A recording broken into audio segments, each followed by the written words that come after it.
हाँ जी, good evening all of you. उम्मीद करता हूँ कि आप सब बहुत बढ़िया होंगे। जैसे कि हमने पिछले लेक्चर में 10 क्वेश्चंस को डिस्कस किया था, तो आज के लेक्चर में भी हम 10 क्वेश्चंस को डिस्कस करेंगे और जो सारे के सारे क्वेश्चंस होंगे वो बेस्ड होंगे एग्रोनॉमिक प्रैक्टिसेस से। बढ़ते हैं क्वेश्चंस की तरफ।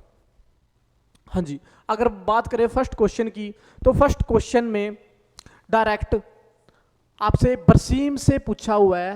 बरसीम से पूछा हुआ है हाई यील्ड वैरायटी कौन सी रहेगी। तो ध्यान रखना, वैरायटीज को आपको जब भी आप वैरायटीज को पढ़ोगे तो आपको वैरायटीज का जो यील्ड है सभी अच्छे से उसको भी डिस्कस करना है और उसको ओपी पे भी अच्छे से नोट कर लेना है। अगर बात करें BL44 वैरायटी की, तो बेसिकली जो यील्ड रहती है वो रहती है 395 क्विंटल पर एकड़। अगर बात करें BL42 वैरायटी की, तो 440 क्विंटल पर एकड़। अगर बात करें BL43 की, तो 390 क्विंटल पर एकड़। अगर बात करें BL10 की, तो 410 क्विंटल पर एकड़। तो डायरेक्ट क्वेश्चन में यही पूछा हुआ था, हाई यील्ड वैरायटी ऑफ बरसीम। तो BL42 की सबसे ज़्यादा हाई यील्ड पोटेंशियल रहता है, तो आंसर होगा BL42। देखो, अगर अब तक आपने क्या किया, टेस्ट माफिया ऐप को नहीं डाउनलोड किया, तो जल्दी जल्दी टेस्ट माफिया ऐप को डाउनलोड कर लीजिए, क्योंकि टेस्ट माफिया ऐप पे ही आपको ऑडियो बैच रिकॉर्डेड फॉर्म में पूरा का पूरा अवेलेबल होगा। व्हाट्सएप पे भी आप क्या मैसेज भी ड्रॉप कर सकते हो कोई भी इंक्वायरी बैच के रिगार्डिंग। हाँ जी, अगर बढ़े नेक्स्ट क्वेश्चन की तरफ, which soil is not suitable for oat production. कौन सी सोयल ओट्स प्रोडक्शन के लिए सुटेबल नहीं रहती। तो ध्यान रखना है इस बात का।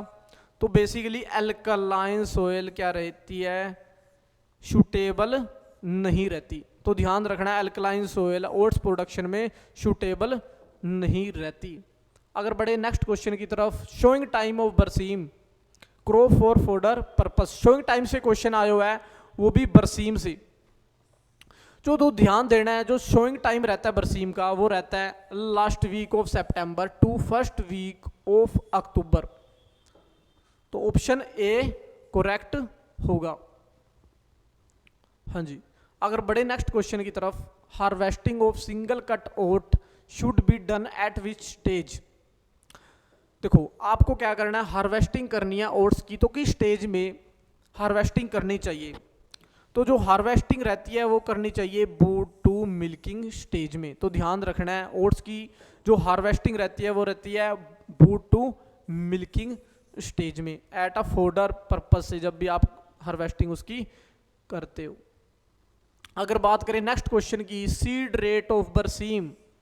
तो सीड रेट ऑफ बरसीम डायरेक्ट क्वेश्चन देखने को मिलेगा आपको एग्जाम में। तो सीड रेट क्या रहेगा, 8 से 10 kg पर एकड़।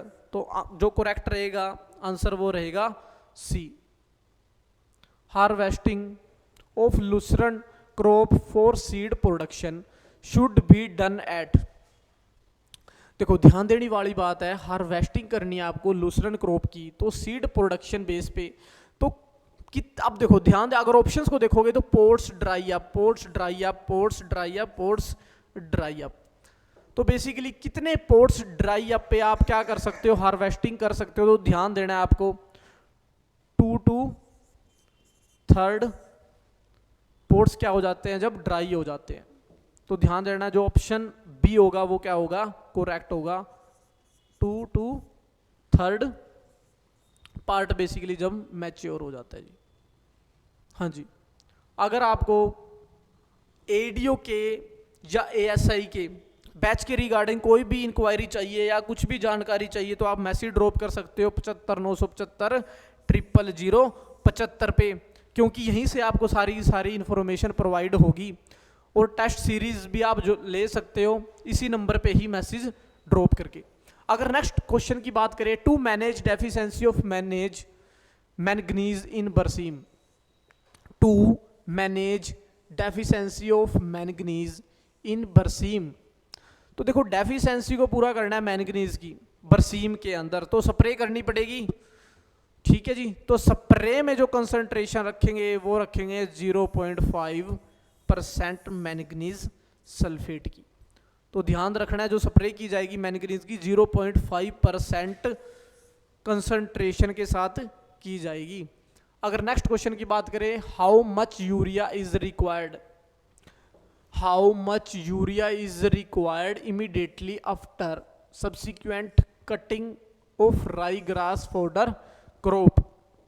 हाँ जी, अगर बात करें सब्सिक्वेंट कटिंग के बाद, तो कटिंग के बाद हमें 30 kg, ध्यान देना, 30 kg नाइट्रोजन डालनी होती है जी। कितनी डालनी होती है? 30 kg नाइट्रोजन डालनी होती है। अगर यूरिया के हिसाब से देखें तो आपको जो यूरिया डालना होगा वो होगा 66 kg पर एकड़।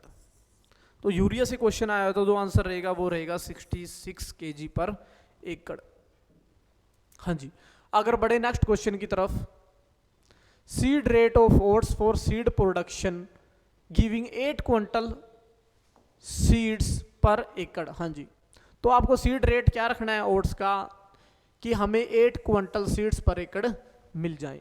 तो ध्यान रखना, जो ओट्स का हम रखते हैं सीड रेट वो रहेगा 15 kg पर एकड़। हाँ जी, तो जल्दी जल्दी से भाई टेस्ट माफिया को डाउनलोड कर लीजिए, क्योंकि एडीओ एसआई के जितना भी आपको बैच रिकॉर्डेड फॉर्म पे मिलेंगे वो इसी ऐप पे मिलेंगे। अगर कुछ भी और जानकारी चाहिए तो मैसेज भी ड्रॉप कर सकते हो 75 975 000 75 पे। अगर बात करें नेक्स्ट क्वेश्चन की, ऑप्टिमम शोइंग टाइम ऑफ राई grass for crop for fodder purpose. तो ध्यान रखना, ऑप्टिमम शोइंग टाइम पूछा हुआ है राई ग्रास का।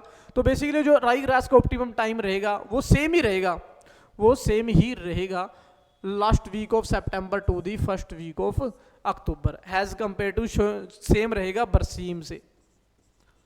तो ध्यान रखना है, बरसीम से भी सेम रहता है राई ग्रास का sowing time last week of September to first week of October. हाँ जी, तो आज के सेशन में हमने 10 क्वेश्चंस को डिस्कस किया। तो मिलते हैं नेक्स्ट सेशन में नेक्स्ट क्वेश्चंस के साथ। Thank you.